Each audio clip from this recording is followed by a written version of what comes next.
جیسے کہتے خود امام زمانہ کی غیبت بھی، اس کا بھی ایک فلسفہ جو ہے وہ کیا ہے؟ ناقدری ہے۔ یہ ظاہراً 5ویں مولا امام محمد باقر علیہ السلام سے یہ نقل ہوا۔ اللہم صلی اللہ علیہ وسلم۔ کسی نے پوچھا کہ امام قائم علیہ السلام کی غیبت کا فلسفہ کیا ہوگا، تو فرمایا ناقدری، کہ جب اللہ تعالیٰ کسی قوم میں ہماری ہم نشینی سے خوش نہ ہو، یعنی ہم لوگوں کے درمیان ہوں اور لوگ ہماری قدر نہ کریں، تو یہ سنت الہی ہے کہ پھر خدا وہ نعمت جو ہے لوگوں سے لے لیتا ہے۔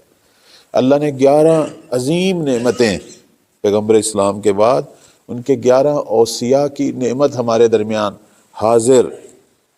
حاضر حالت میں ظاہر ہیں، ہمارے درمیان بھیجی، لیکن امت نے ناقدری کی۔ کچھ لوگوں نے ظلم کیا، کچھ لوگوں نے صرف دیکھا، لیکن نصرت جس طرح کرنی چاہیے تھی، ان کے مشن کے لیے، ان کے اہداف کے لیے جس طرح قدم اٹھانے چاہیے تھے، وہ قدم نہیں اٹھائے۔ نتیجتاً خدا نے جو ہے وہ نعمت جو ہے، یعنی نعمت جو ظاہر ہونے کی نعمت ہے، لوگ کہتے ہیں جی کیوں غائب ہیں، ہمارے سامنے کیوں نہیں؟ ہم خود اس کی وجہ بنے۔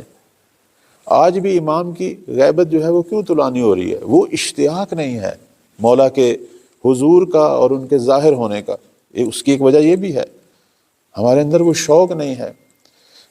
یہ تو آپ لوگوں نے محبت فرمائی، امام سے اظہار محبت ہے کہ آپ نے یہ دعا کا اہتمام کیا، ورنہ کتنے ہی لوگ اس وقت جو ہیں وہ جو شیعہ ہیں اور جو کہتے ہیں ہم ان کی امت ہیں، لیکن ان کو پتہ بھی ہے کہ روز جمعہ بالخصوص تاکید ہوئی ہے، اور کتنی زیادہ تاکید ہے دعائے ندبہ کی، لیکن وہ غافل ہیں۔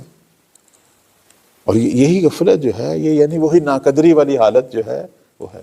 البتہ اب تو بہت ماشاءاللہ لوگ کوشش کر رہے ہیں کچھ نہ کچھ جو ہے ان دعاؤں کے پروگراموں کو احیاء کیا جائے۔ روز جمعہ اس دعا کی بہت تاکید ہے، اور خزانہ ہے یہ دعا۔